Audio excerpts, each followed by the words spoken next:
Sekilas tentang Ziauddin Sardar.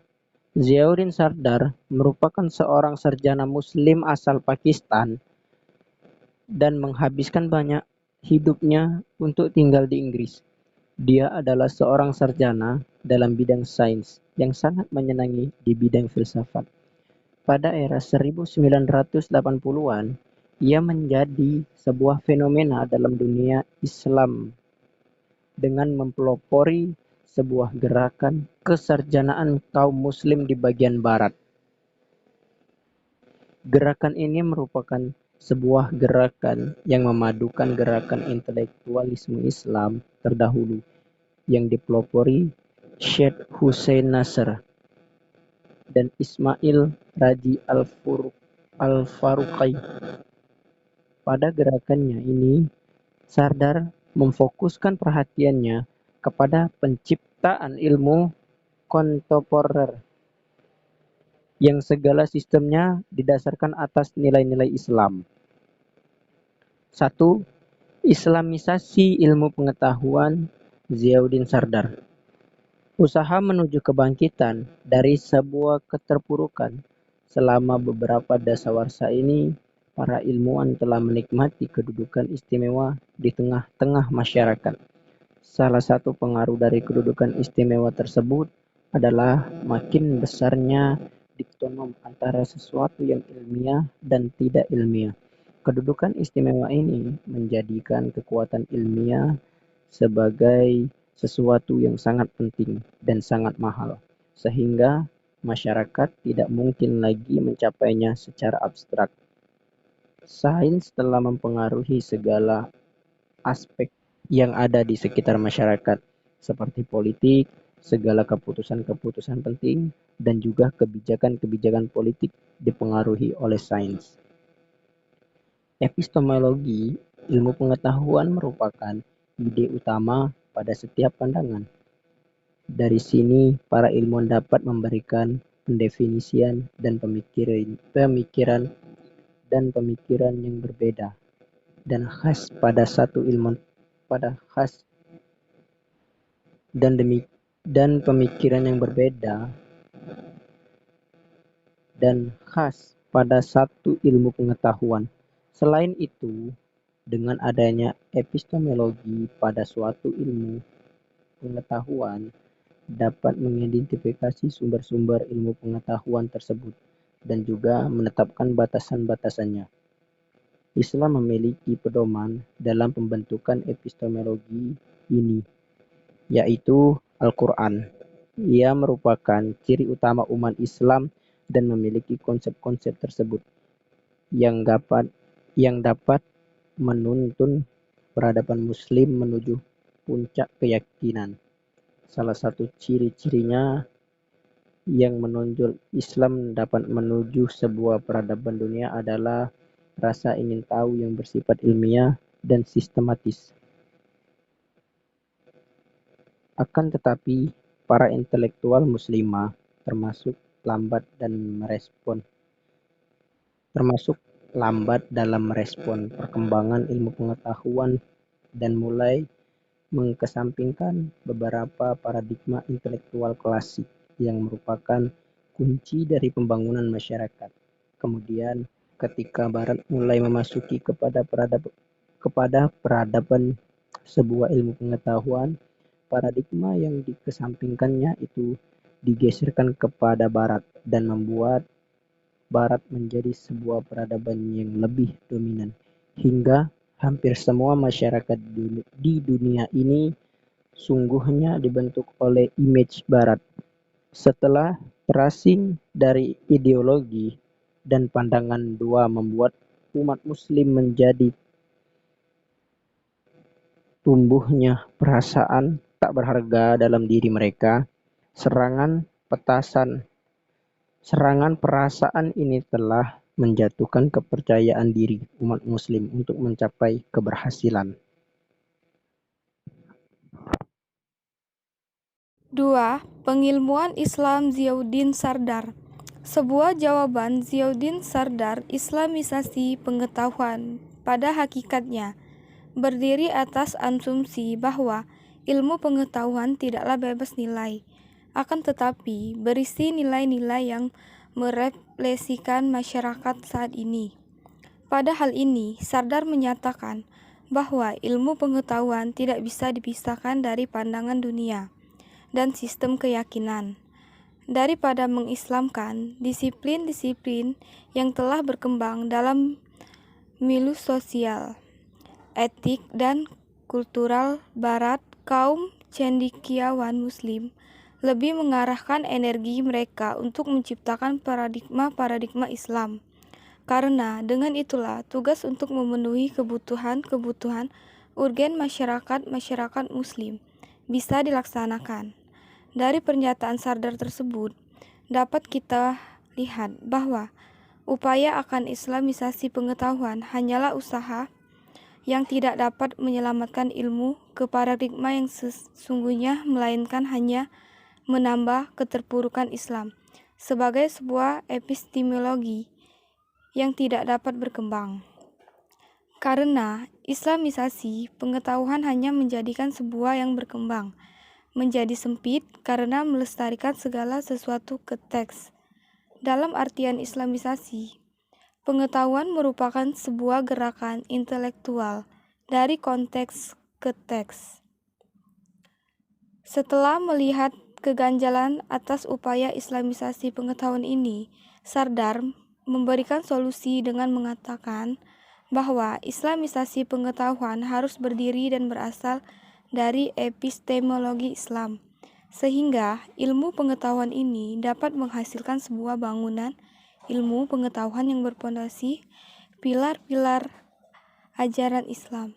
Sardar menyatakan bahwa perbuatan atau penciptaan ilmu pengetahuan yang berpondasi nilai-nilai Islam, yaitu ilmu pengetahuan Islam, sangat penting sebagai sebuah pertemuannya dengan ilmu pengetahuan Barat. Islam telah menjelaskan dirinya sebagai sebuah sistem yang bukan hanya sekedar agama, hubungan umat dengan Tuhannya, melainkan juga sebuah sistem politik dan metodologi organisasi sosial. Pengilmuan Islam di sini merupakan sebuah proses dan metodologi yang di dalamnya dimasukkan semangat nilai-nilai Islam, menjunjung tinggi pandangan dunia Islam, dan menjadikan ilmu sebagai sebuah aplikasi dari Islam. Maka, dari pengilmuan yang berarti menjadikan Islam sebagai ilmu, memiliki tujuan untuk mencapai Islam yang tidak hanya rahmatan lillahi al-muslimin saja, melainkan kepada sebuah universalitas klaim Islam sebagai rahmatan lil alamin. Untuk merelasikan hal ini, Sardar mengatakan sebuah seminar bersama para intelektual Muslim dan Barat dengan tema Islam and the West. Seminar ini menghasilkan sebuah kesepakatan bahwasannya relasi kontemporer dari epistemologi Islam harus berpondasikan kerangka nilai-nilai yang merupakan sebuah karakteristik dalam Islam. Terdapat konsep-konsep yang diidentifikasi dalam seminar tersebut: tauhid, khilafah, ibadah, ilm, halal dan haram. ADL Zoom tirani, istilah kepentingan umum, dan dia pemborosan. Ke-10 karakteristik memiliki kesinambungan atau sama lain dan tidak dapat dihilangkan atau berdiri sendiri. Diawali dengan konsep tauhid, keesaan Tuhan, yang merupakan sebuah nilai al-embaraking yang ditegaskan menjadi kesatuan umat manusia, kesatuan antara manusia dan alam, dan kesatuan antara ilmu, pengetahuan, dan nilai. Dari konsep ini muncullah konsep khilafah yang berarti manusia tidaklah independen dari Tuhan dan bertanggung jawab kepada manusia. Hal ini menjadikan manusia tidak memiliki hak eksklusif, melainkan bertanggung jawab menjaga keselarasan segala sesuatu yang ada di bumi. Kesejahteraan manusia artinya sains dapat memberikan manfaat yang besar dengan memanusiakan manusia dan mengalamkan alam dan bukannya sebaliknya. Maka dari itu, konsep tauhid merupakan dasar ilmu yang paling penting agar terwujud nilai-nilai positif dari ilmu. Sebelumnya telah dijelaskan pada sub Islamisasi pengetahuan bahwa ilmu-ilmu yang ada sekarang ini, khususnya yang berkembang di barat, telah sesat, yang kemudian harusnya diislamisasikan. Akan tetapi, Sardar melihat bahwa tidak semua sains barat berada di luar kerangka nilai-nilai Islam. Sebagai contoh, gagasan tentang teknologi pengelolaan sumber daya alam, yang mana semua kegiatan ilmi tersebut banyak diarahkan untuk memajukan keadilan sosial. Maka gagasan islamisasi pengetahuan merupakan hal yang kurang tepat apabila melihat contoh di atas. Pengilmuan Islam dilakukan dengan cara memandang Islam bukan sebagai sebuah agama dan seperangkat ritual atau sebagai suatu hukum dengan daftar anjuran dan larangan, melainkan sebagai sebuah paradigma dunia yang menyeluruh dan sistematis. Secara esensial, pandangan dunia Islam meliputi prinsip-prinsip dan susunan konsep-konsep yang terdapat dalam Al-Quran dan Sunnah. Prinsip-prinsip tersebut membentuk aturan-aturan umum dalam perilaku dan perkembangan sebagai menetapkan batasan-batasan umum di mana peradaban muslim harus tumbuh dan berkembang. Susunan konseptual tersebut memainkan dua fungsi dasar. Pertama, bertindak sebagai suatu standar ukuran, sebuah barometer keislaman dari suatu perkembangan tertentu. Kedua, bertindak sebagai dasar untuk menjelaskan pandangan-pandangan Islam dalam menghadapi Barat yang semakin dominan dan dalam rangka merumuskan kembali ilmu pengetahuan Islam. Selain merumuskan epistemologi, Islam juga diperlukan sebuah metodologi yang handal. Metodologi yang dimaksud yaitu metode yang dibangun berdasarkan pandangan-pandangan dunia Islam. Metode yang dimaksud Sardar di sini adalah syariah yang tidak dipandang secara sempit dalam ruang lingkup fix saja, tetapi syariah di sini secara teoritis mencakup sebuah aspek manusia dan dalam praktiknya dapat memberi makna dan visi pada perilaku kaum muslim dalam upaya-upaya keduniaan mereka. B. Konsep ilmu pengetahuan Syed Hussein Nasr. Syed Hussein Nasr adalah di antara pemikir sains Islam yang mengkritik tajam paradigma sains barat modern melalui beberapa karya ilmiah dan ceramah seperti buku Ide and Control of Mind and Nature tahun 1968, buku Man and Nature, The Spiritual Crisis of Modern Man, buku Islam and the Fact of Modern Man, dan buku Religion of the Order of Nature, sebagaimana yang dilakukan Ziauddin Sardar, Syekh Naqvi Al-Attas, dan Mehdi Gulsani. Kritik Nasr secara umum mengarah pada pandangan dunia sekular, materialistik, dan mekanistik.